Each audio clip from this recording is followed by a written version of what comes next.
नमस्कार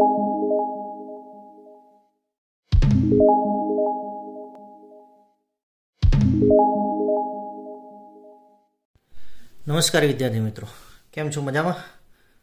तो आपणे चर्चा करी रह्या छीए प्रकरण नंबर 10 वर्तुर, जेना विषे अगाऊ आपणे विडियो नंबर 1 में वर्तुर विषे समज मेळवी हती अने वर्तुर विषे समजूती अने घणा बधा प्रमेयो अने व्याख्याओनी समज मेळवी हती। जो ए अगाऊनो विडियो न जोयो होय तो अवश्य एक वखत विडियो जोई लेवो, जेथी करीने आ स्वाध्याय 10.1 तमने आवड़े। तो जे विद्यार्थी मित्रों अगाऊनो विडियो जो सारी रीते जोयो हशे तो एने आ स्वाध्याय 10.1 में कोई ज तकलीफ पड़शे नहीं। तो जोईए आपणे पहेलुं आप्युं छे खाली जग्याओ पूरवानी छे। तो खाली जग्या में कीधुं छे के वर्तुळनुं केंद्र वर्तुळना खाली जग्या भागमां होय। आपणे वर्तुळनुं केंद्र क्यां होय? बहारना भागमां के अंदरना भागमां? सरस, तो क्या होय? तो अंदर।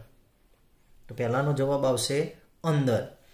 पछी जे बिंदुनुं वर्तुळना केंद्रथी अंतर, वर्तुळना केंद्रथी अंतर तेनी त्रिज्या करता वधारे होय, त्रिज्या करता शुं होय?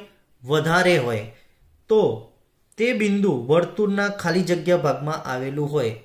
त्रिज्या करता वधारे होय तो कई बाजू होय? बहारनी बाजू। अने त्रिज्या करता ओछुं अंतर होय तो ए कई बाजू होय? अंदरनी बाजू। तो अहींया क्या हशे? तो बहार। कई बाजू हशे? बहारनी बाजू। वर्तुळनी मोटामां मोटी जीवाय वर्तुळनो खाली जग्या छे। शुं छे? व्यास। शुं छे? व्यास। एटले वर्तुळनी मोटामां मोटी जीवाय वर्तुळनो शुं कहेवाशे? व्यास थशे। नंबर 4, ज्यारे चापना अंत्य बिंदुए व्यासना अंत्य बिंदुओ होय तो ते चाप खाली जग्या छे। तो आना विषे पण आपणे बात करी थी। शुं छे आ? अर्धवर्तुळ। एटले के ज्यारे चापना अंत्य बिंदुए व्यासना अंत्य बिंदुओ होय तो ते चाप खाली जग्या, तो ते चाप खाली जग्या छे। तो ए शुं छे? अर्ध वर्तुळ। शुं छे? अर्धवर्तुळ। एना अर्धवर्तुळ पण लखी शकाय ने अर्धवर्तुळ चाप पण लखी शकाय। नंबर 5, वर्तुळनो वृत्तखंड ए वर्तुळना चापने अने खाली जग्या वच्चेनो प्रदेश छे। वर्तुळनो वृत्तखंड ए वर्तुळना चाप अने कोना वच्चेनो? जीवा। कोना वच्चेनो? तो वर्तुळनो वृत्तखंड ए वर्तुळना चाप अने जीवा वच्चेनो शुं छे? प्रदेश छे। एना पछी समतलमां आवेलुं वर्तुळ ते समतलना खाली जग्या भाग करे छे। तो आपणे आ पहेला ज जोयुं हतुं। केटला भाग करे छे? 3। कया कया? तो वर्तुळ पोते, वर्तुळनो अंदरनो भाग अने वर्तुळनो बहारनो भाग। आम 3 भागमां शुं करे छे? विभाजन करे छे। दाखला नंबर 2, विधान सत्य छे के असत्य ते जणाववानुं छे। तो पहेલું छे केंद्र। केंद्र वर्तुळना कोईपण बिंदु साथे जोड़तो रेखाखंड ए वर्तुळनी त्रिज्या छे ने के केंद्र थी वर्तुळना कोईपण बिंदु साथे जोड़तो रेखाखंड ए वर्तुळनी शुं कहेवाय? त्रिज्या। एटले विधान केवुं छे? अहींया सत्य। केवुं छे? सत्य छे। बीजुं छे के वर्तुळनी समान जीवाओनी संख्या 7 होय छे। वर्तुळनी समान जीवाओ 7 होती नथी, असंख्य जीवाओ छे। वर्तुळने केटली जीवाओ छे? असंख्य जीवाओ, एटले 7 नथी। एटले विधान केवुं थशे? असत्य। कारण आपवुं होय तो शुं कहेवाय? के वर्तुळनी समान जीवाओनी संख्या असंख्य छे। नंबर 3, जो वर्तुळने 3 समान चापमां विभाजित करवामां आवे तो ते प्रत्येक गुरुचाप छे। तो खोटी वस्तु। जो समान भागमां विभाजित करवामां आवे तो ए लघुचाप बने જો બે ભાગમાં વિભાજિત કરવામાં આવે જુદા જુદા, તો નાનો ચાપ અને મોટો ચાપ. તો મોટો ચાપ હોય તો ગુરુચાપ હોય, પણ અહીંયા આપણને શું કીધું છે? વર્તુળને 3 સમાન ભાગમાં વિભાજિત કરવામાં આવે છે. તો 3 સમાન ભાગ શું હોય? લઘુ. તો ગુરુચાપ હોઈ શકે નહીં. એટલે આ પણ વિધાન કેવું થશે? અસત્ય. એના પછી નંબર 4, વર્તુળની જીવા કે જેની લંબાઈ ત્રિજ્યાથી બમણી છે તેને વર્તુળનો વ્યાસ કહે છે. છે ને કે વર્તુળની જીવા કે જેની લંબાઈ ત્રિજ્યાથી શું હોય છે? બમણી હોય છે, તેને વર્તુળનો શું કહેવામાં આવે છે? વ્યાસ કહે છે. તો આ પણ વિધાન સત્ય છે. વ્યાસ એ જીવા કરતા અને ત્રિજ્યા કરતા કેવો હોય? હંમેશા બમણો હોય છે. નંબર 5, જીવા અને તેને સંગત ચાપની વચ્ચેના પ્રદેશને વૃત્તાંશ કહે છે. જીવા અને તેને સંગત ચાપની વચ્ચેના પ્રદેશને શું કહેવામાં આવે છે? વૃત્તાંશ કહે છે. કહે છે કે વૃત્તાંશ કહે છે કે વૃત્તખંડ કહે છે? તેને વૃત્તાંશ જ કહે છે. એટલે વિધાન શું થશે? સત્ય. એના પછી વર્તુળ એ સમતલીય આકૃતિ છે. વર્તુળ એ કેવી છે? સમતલીય આકૃતિ છે ને, એટલે આ પણ વિધાન શું છે? સત્ય. વર્તુળ એ સમતલીય આકૃતિ, કેમ કે સમતલ વગર એને દોરી ન શકાય. તો જો અગાઉનો વિડીયો જોયો હશે તો તમને આમાં ખબર પડશે. તો આગળ ચર્ચા કરીએ. જીવાએ કોઈ બિંદુએ આંતરેલો ખૂણો. કોને?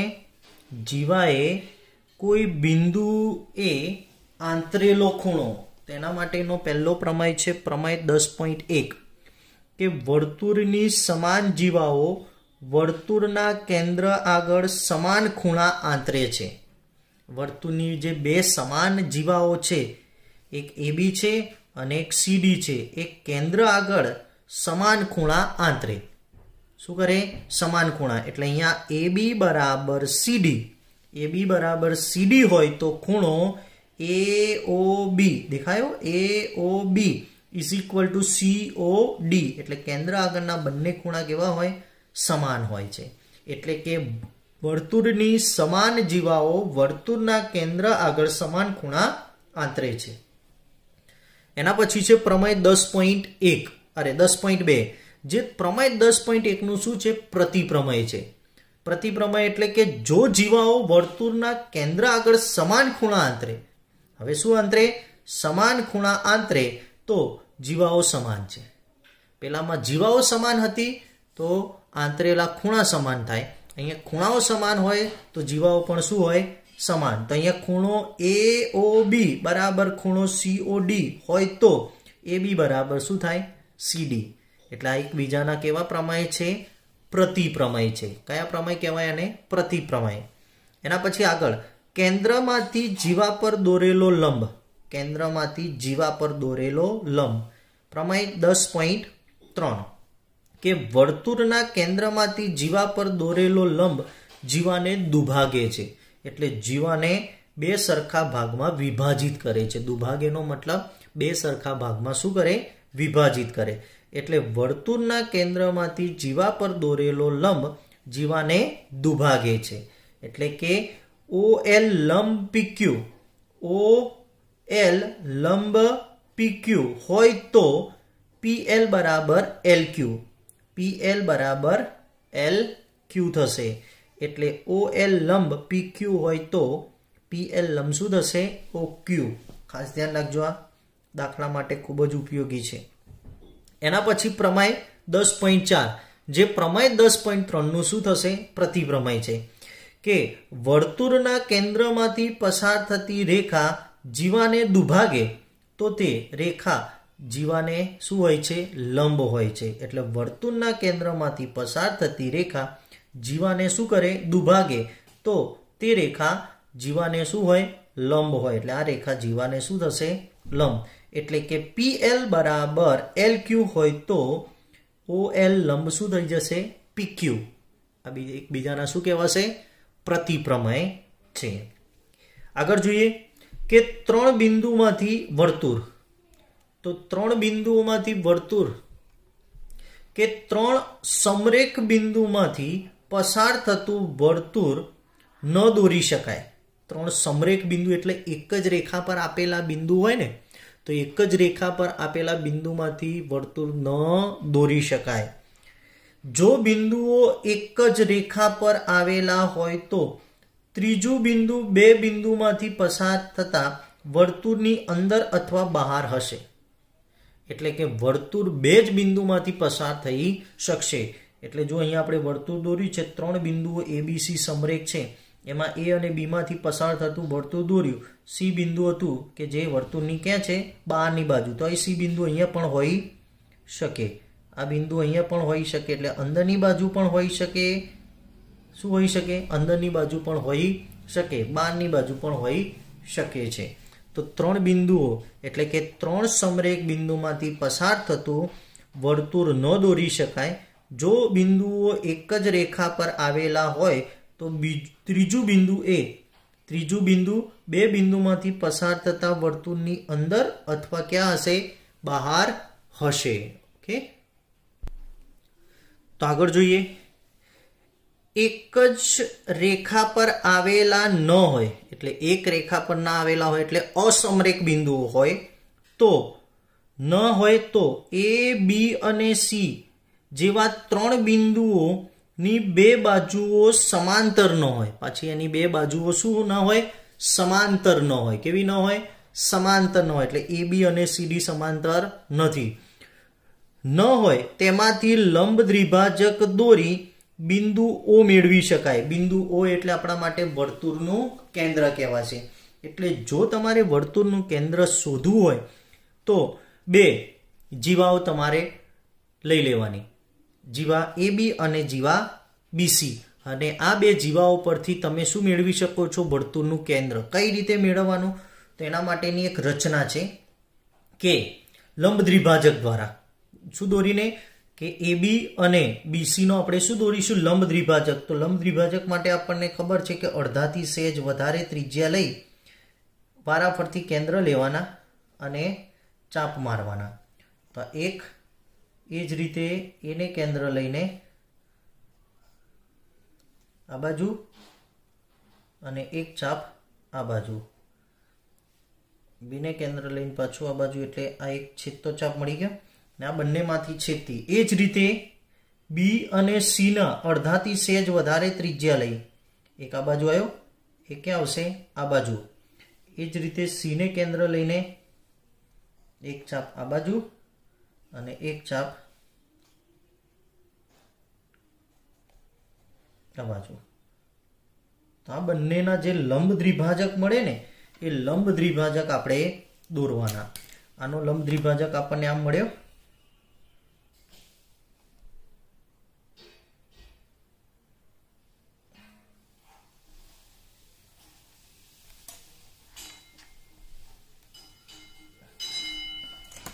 આનો દ્વિભાજક આમ મળ્યો.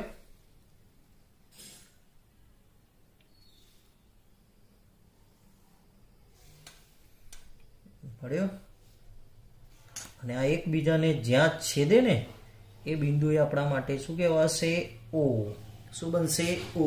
આ રીતે તમે કોઈ પણ વર્તુળ આપેલું હોય, વર્તુળનું કેન્દ્ર શોધવું હોય તો એની બે જીવાઓ દોરી અને આ બંને જીવાઓના લંબ દ્વિભાજક રચી અને આ બંને લંબ દ્વિભાજકો એક બિંદુને જે બિંદુમાં છેદે ને એ બિંદુને શું ગણી લેવાનું? તે વર્તુળનું કેન્દ્ર. ઓકે, જોઈએ આગળ. પ્રમેય 10.5 કે આપેલ 3 અસમરેખ બિંદુમાંથી એક અને માત્ર એક જ વર્તુળ દોરી શકાય. 3 અસમરેખ બિંદુ આપેલા હોય ને તો 3 અસમરેખ બિંદુમાંથી પસાર થતું કેટલા? એક અને માત્ર એક જ વર્તુળ તમે દોરી શકો છો. હવે વર્તુળને પરિવૃત્ત હોય છે. પરિવૃત્ત કોને કહેવાય? કે 3 અસમરેખ બિંદુઓ A, B અને C માંથી એક અને માત્ર એક જ વર્તુળ દોરી શકાય છે. માટે આ વર્તુળને ત્રિકોણ ABC નું પરિવૃત્ત. હવે ત્રિકોણ ABC નું પરિવૃત્ત કહે છે અથવા પરિવર્તુળ કહે છે. એટલે 3 બિંદુઓ જે ત્રિકોણ બનાવે, અસમરેખ હોય એટલે ત્રિકોણ બનાવે. જે અસમરેખ ત્રિકોણ બનાવે છે, ત્રિકોણ વર્તુળ, ત્રિકોણ એબીસી નું શું કહેવામાં આવે છે? એને પરિવૃત્ત કહે છે. એના પછી બીજું છે પરિકેન્દ્ર. તો ત્રિકોણના પરિવૃત્તના કેન્દ્રને ત્રિકોણનું પરિકેન્દ્ર કહે છે. કે ત્રિકોણના પરિવૃત્તના કેન્દ્રને ત્રિકોણનું પરિકેન્દ્ર કહે છે. ત્રીજું પરિત્રિજ્યા.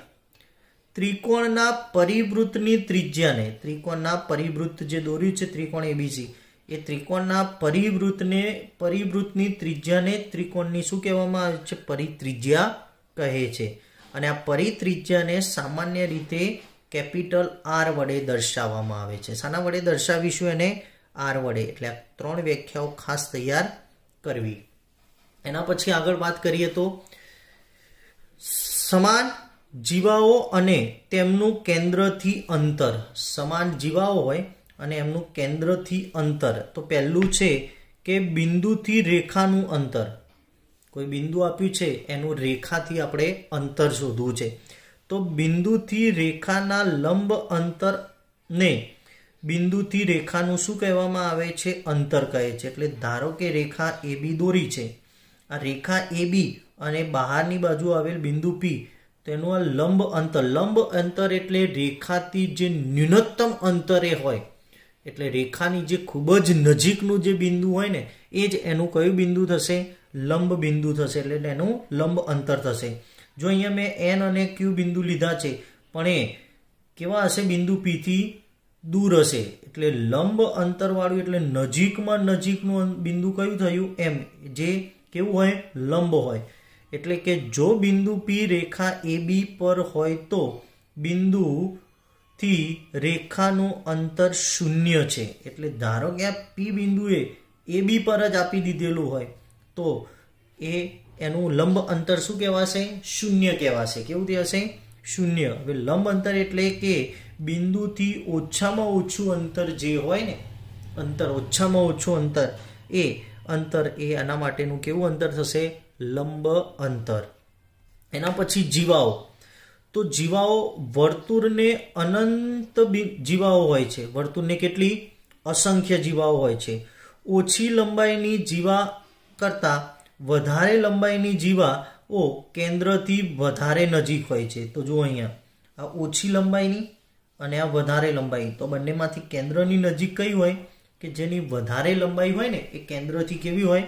વધારે નજીક હોય છે. એના પછી કે વર્તુળના કેન્દ્રથી વર્તુળની લાંબામાં લાંબી જીવા કે જે વર્તુળનો વ્યાસ છે. આ પણ વ્યાસ વિશે આપણે મેળવી હતી કે વર્તુળની લાંબામાં લાંબી જીવા એ વર્તુળનો શું છે? વ્યાસ છે. સૌથી મોટી જીવા પર વર્તુળનું કેન્દ્ર આવેલું હોય છે. તો એ ક્યાં આવેલું હોય છે? સૌથી મોટી જે જીવા હોય એના પર જ વર્તુળનું કેન્દ્ર આવેલું હોવાથી કેન્દ્રથી તેનું અંતર 0 હોય છે. કેન્દ્રથી તેનું અંતર શું હોય? જીવાનું કેન્દ્રથી અંતર 0 હોય છે. એટલે ખાસ તૈયાર કરવું. તો હવે ચર્ચા કરીએ પ્રમેય 10.6 કે વર્તુળ અથવા એકરૂપ વર્તુળોની સમાન જીવાઓ વર્તુળના કેન્દ્રથી સમાન અંતરે આવેલી હોય છે. કેવી હોય છે? સમાન અંતરે આવેલી હોય છે. કે વર્તુળ અથવા એકરૂપ વર્તુળોની સમાન જીવાઓ વર્તુળના કેન્દ્રથી સમાન અંતરે આવેલી હોય છે. વર્તુળના કેન્દ્રથી સમાન અંતરે આવેલી હોય છે. એટલે આ જીવાઓ જે સમાન હોય, એટલે અહીંયા જીવાઓ AB બરાબર CD હોય, એટલે બંને જીવાઓ સરખી હોય તો OM બરાબર NQ, એટલે આ અંતર અને આ અંતર કેવું હશે? સરખું હોય છે. ક્યારે? કે જ્યારે બંને જીવાઓ સમાન હોય તો તેમનું કેન્દ્રથી અંતર પણ શું હોય છે? સમાન હોય છે. પ્રમેય 10.7 એટલે પ્રમેય 10.6 નું પ્રતિપ્રમેય કે વર્તુળના કેન્દ્રથી સમાન અંતરે આવેલી જીવાઓની લંબાઈ સમાન હોય છે. શું કીધું? કે વર્તુળના કેન્દ્રથી સમાન અંતરે આવેલી, એટલે OM બરાબર OL હોય તો AB બરાબર શું હોય? CD. એટલે આ બે અંતર સરખું હોય, OL બરાબર OM અંતર સરખું હોય તો જે જીવાઓ છે AB અને CD એ કેવી હોય? સમાન હોય છે. ઓકે, તો આટલે સુધી આપણે જોઈશું. આગળ વિડીયો ન જોયો હોય તો અવશ્ય વિડીયો નંબર 1 અને આ વિડીયો અવશ્ય 2 વખત જોઈ લેવો. ઓકે.